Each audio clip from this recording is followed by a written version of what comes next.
Okay guys, sebelum tu jangan lupa klik like, follow dan komen. Okay guys, ni kita baru set up kita punya untuk breed ikan lah. Tapi kita baru ada 4 tank. Tapi kita akan tambah lagi ni guys. Okay, kita akan tambah lagi.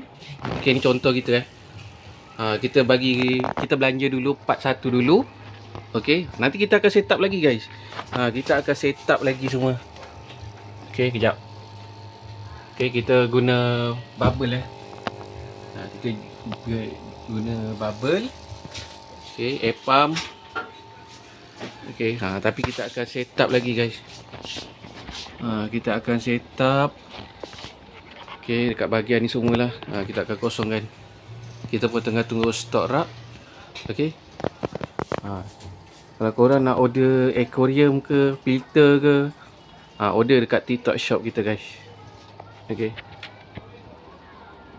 Kita belanja part 1 dulu Thank you guys.